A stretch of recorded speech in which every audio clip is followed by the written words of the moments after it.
Can a universal climate agreement be reached? John Hancock is with us in the studio now. John, how are you doing? Doing well, thanks for having me. Glad to see you back here.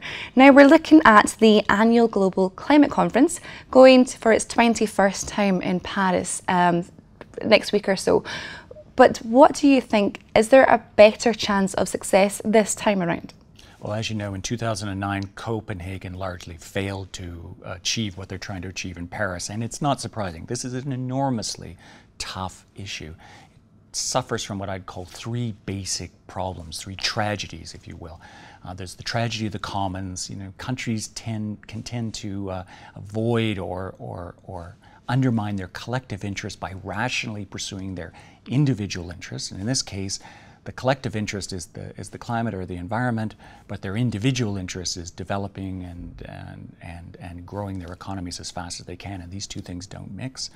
There's the tragedy of the horizon, the fact that this is a problem that's in the future, and we're not so great as humans at addressing problems in the future. We can deal with crises at the moment, but not crises that come in 70 years. And finally, there's the tragedy of what I'd call wishful thinking.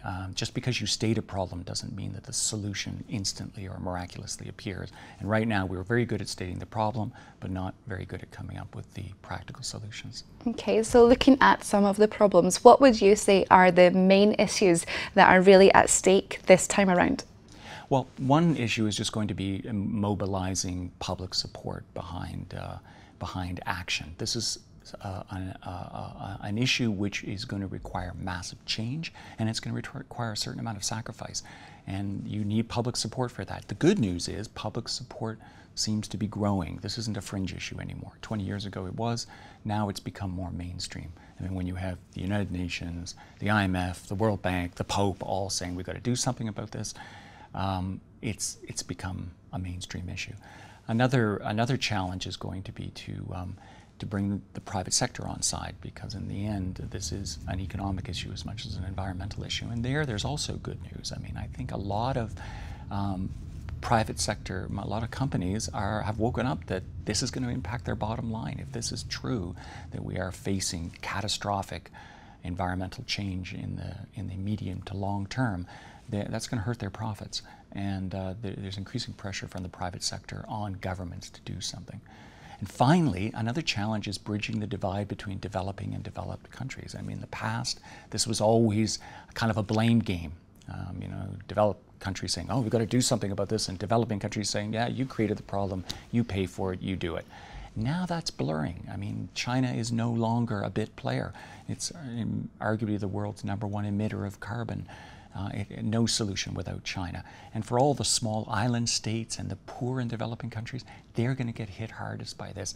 So a lot of developing countries can't afford to be quite as ideological. And likewise, developed countries can't be quite as stingy with finding the finances and the technologies to solve this problem. Indeed. Now, but with these big players that you've mentioned, you know, you mentioned the Pope, the IMF, different bodies or organisations, etc., and privatisation, do you think that the chances of, you know, the outcomes, are they going to be more influential than previously?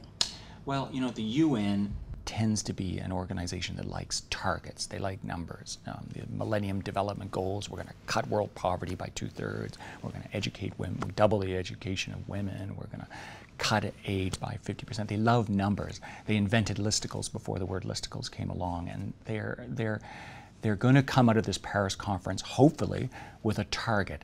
Now, targets don't explain how you're going to achieve something. That's arguably the toughest part of the equation. It's one thing to say we're going to limit greenhouse gas emissions so that global temperatures don't rise by more than 2 degrees Celsius, which is roughly what their target, the target they're aiming for. It's much tougher to say how we're going to achieve that, what practical steps our country's going to take to actually realize those goals. But I think for this conference in Paris, the most we can expect is a target, and it's an important first step. It eluded them in Copenhagen, maybe in Paris it won't. Then the challenge for future generations and our generations to figure out how we get there. I mean, there might be a sense of more unification this time around, as we are just so soon after the horrible tragedy in Paris just a few weeks ago now.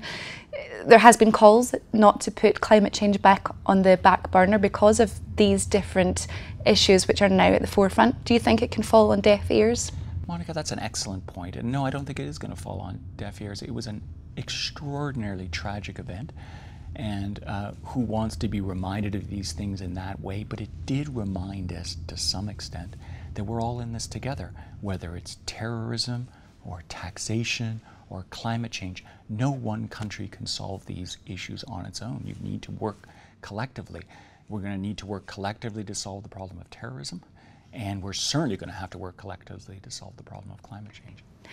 Well, you did say cautious optimism. Let's hope something can be done. There's some positive outcome.